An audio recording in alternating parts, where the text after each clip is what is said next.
Sejak gue beli MacBook Air M4, satu hal yang paling gue suka dari laptop ini adalah layarnya yang bagus banget. In this economy, beli laptop 15 juta yang udah sepowerful, setipis, dan sesolid MacBook Air M4 ini, kok bisa-bisanya layarnya tuh nggak dikompromiin sama sekali buat ngedit video sampai color grading, desain, bahkan sampai entertainment pun mata gue kayak dimanjain banget.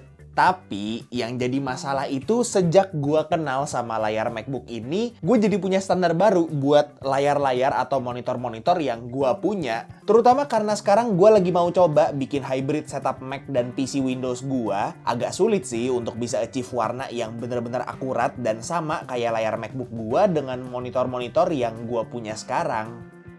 Tapi itu semua bisa berubah dengan monitor ini. Monitor yang lagi ada di belakang gue ini adalah monitor yang dibikin khusus buat kalian yang pakai Mac, mau itu MacBook atau Mac Mini dan bahkan Mac Studio sekalipun. Tapi harganya tuh nggak sampai setengahnya studio displaynya Apple cuy. Ini monitor dari BenQ dan memang sepengetahuan gue sih BenQ itu terkenal bikin monitor buat dua spektrum ya. Ada spektrum kompetitif gaming yang pakai line up Zowie-nya mereka, which is seri monitor gaming yang sampai sekarang pun masih dipakai di turnamen-turnamen esports FPS dunia. Dan ada juga spektrum productivity yang nawarin monitor-monitor dengan fitur dan akurasi warna yang mantepnya minta ampun. Salah satunya ini, BenQ MA270UP yang begitu gue nyalain, gue langsung bisa confirm klaim mereka soal monitor ini yang akurasi warnanya udah sama kayak layar MacBook. Mungkin kalau dari kamera nggak gitu kelihatan ya, tapi percaya deh, kalau misalnya kalian lihat secara langsung, itu emang kayak beneran sama sih. Dari mulai warna sampai glossy coatingnya tuh bikin gua mikir, ini BenQ bikin monitor apa emang nyolong resep layarnya MacBook apa gimana sih? Jadi BenQ MA270UP ini adalah monitor 27 inci yang resolusinya 4K.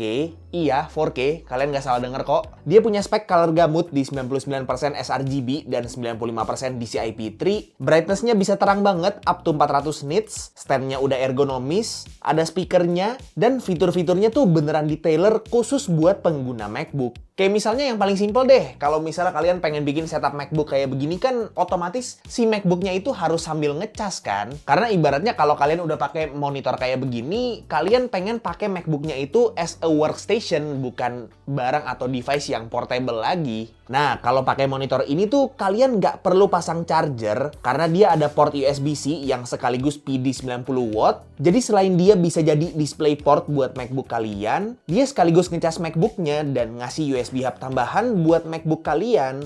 Udah dapat kabel C2C-nya lagi. Tapi nggak cuma itu doang fiturnya, karena dia juga ada aplikasi yang namanya Display Pilot 2 yang jatuhnya ngasih kita akses buat ngatur OSD monitornya lewat PC atau Mac kita. Jadi memang seperti monitor pada umumnya tuh dia ada tombol buat akses OSD monitornya. Bisa atur brightness, atur volume, sama pilih source input gitu kan. Tapi kan dia simple banget ya. Nah, kalau kalian mau settingan yang lebih advance, itu lewat si aplikasi Display Pilot 2-nya. Di sini kalian bisa akses menu OSD yang tadi gue sebutin, kayak atur brightness, atur volume, sama pilih source input. Tapi jadinya ada fitur lain juga, kayak bisa nyala matiin HDR dari sini, bisa atur scaled resolution, bisa pilih color mode sesuai kebutuhan kalian. Jadi kalau mau mode sRGB bisa, mode P3 bisa, dan ada juga mode MacBook yang bener-bener ngemimik layar MacBook. Terus bisa ada fitur desktop partition juga buat atur-atur window di macOS jadi ala-ala Windows gitu. Pokoknya banyak deh fiturnya. Seperti yang gue bilang tadi, dia ibaratnya OSD monitor tapi bisa diakses lewat PC atau Mac kita. Dan jadinya bikin lebih enak sih buat hybrid setup PC Mac kayak yang punya gue. Jadi nggak perlu nyentuh-nyentuh tombol OSD monitor sama sekali. Nah, tapi kalau kalian tipe orang yang kerjanya itu tetap di MacBook, kayak jatuhnya tetap pakai trackpad sama keyboard MacBook-nya, tapi butuh monitor buat layar yang lebih gede, dia juga ada fitur yang namanya iKeyboard, dan fitur ini basically lagi-lagi ngasih kita akses buat atur settingan monitornya tanpa harus nyentuh monitornya sama sekali. Karena kita bisa ngatur kayak brightness sama volume dari monitornya lewat keyboard MacBook kita, cuy. Ini tuh mungkin kedengarannya kayak fitur yang simple, tapi fitur simple ini tuh fitur fitur quality of life yang artinya tuh bakalan bikin workflow kita di setup kita tuh jadi lebih convenient. Dan fitur quality of life-nya tuh nggak berhenti di situ ya dari monitor ini, karena dia masih banyak banget fiturnya. Seperti yang udah gue bilang tadi, dia stand-nya udah ergonomis, jadi tanpa kalian pakai bracket atau dash shelf kayak yang ada di setup gue ini, kalian tetap bisa achieve angle monitor yang kalian butuhin. Terus di base stand-nya juga ada semacam rubber buat naruh MacBook kalian gitu. Portnya juga lumayan banyak. Ada 2 port HDMI buat PC gitu misalnya. Terus ada USB-A buat device atau dongle-donggelan. Sama ada 2 port USB-C yang mana satunya tadi gue bilang PD 90 watt buat ngecas MacBook. Satunya lagi PD 15 watt buat ngecas iPhone kalian.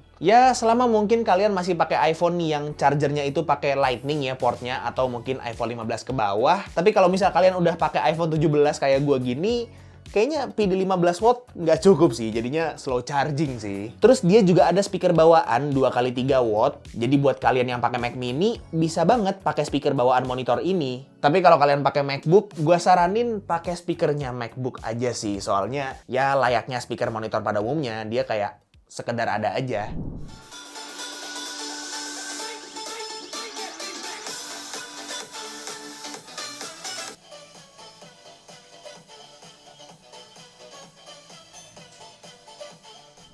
Nah, tadi kan gue udah bilang kalau gue mau bikin setup hybrid PC Mac, ibaratnya kalau kerja yang berhubungan sama video dan desain gue pakai MacBook, kalau mau kerja dokumen dan gaming gue pakai PC di satu setup yang sama. Sebenarnya dengan fitur-fitur yang tadi udah gue sebutin, kayak misalnya si Display Pilot itu tuh bikin gue switching antara MacBook sama PC gue itu jadi emang enak banget gitu. Tapi sebenarnya ada nggak enaknya juga sih. Kayak misalnya yang pertama, refresh rate dia cuma 60 Hz, jadi gue cuma bisa nyaman main game AAA aja di monitor ini. Kalau game FPS kompetitif kayaknya nggak bakal kesentuh deh di monitor ini. Dan yang kedua, nggak ada sih.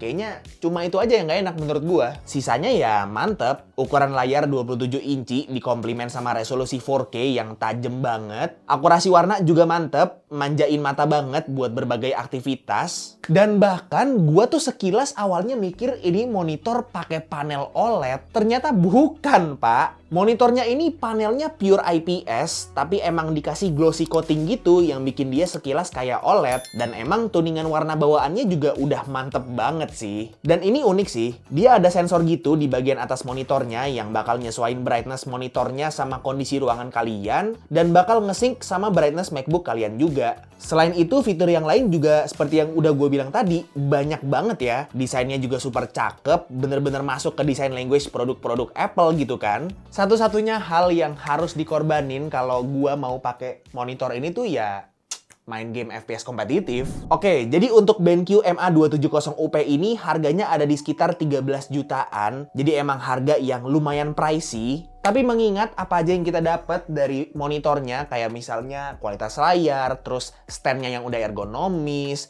fitur-fitur yang banyak banget, dan sangat amat user-friendly ke kita-kita para user MacBook, dan bahkan mungkin buat hybrid user juga. Ini tuh udah hampir selevel studio display-nya Apple, tapi harganya nggak sampai setengahnya cuy. Jadi gua rasa kalau misalnya kalian user MacBook atau Mac mini atau Mac Studio atau user hybrid kayak gua dan nyari monitor yang beneran bisa seakurat layar pabrikannya Apple, which is layar MacBook gitu kan, gue bisa cukup rekomen monitor yang satu ini sih. Dia juga dapat garansi 3 tahun full service, jadi spare part dan panel ke cover semua. Ya bener-bener treatment premium buat monitor premium ini. Oh terus ini juga unik sih, kan memang selama gue pakai monitor BenQ ini, gue juga pakai kayak light bar dari BenQ juga. Ya sebenarnya light bar mereka fungsinya sama-sama aja sih kayak light bar lain. Tapi dia tuh kayak ada fitur yang baru gue lihat gitu dari semua light bar yang pernah gue cobain. Yaitu dia bakal ngeredup sendiri ketika di setup gue itu nggak ada aktivitas, dan begitu gue balik ke setup gue dan mau kerja, dia bakal terang sendiri. Kayak ada sensornya gitu cuy. Keren banget sih.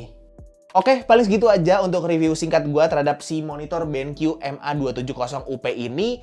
Link pembeliannya udah gue taruh di deskripsi di bawah, dan semoga video ini bermanfaat buat kalian semua. Like kalau kalian suka videonya, dislike kalau nggak suka, dan jangan lupa untuk subscribe supaya kalian nggak kelewatan video gue yang selanjutnya. Kita ketemu lagi di video selanjutnya.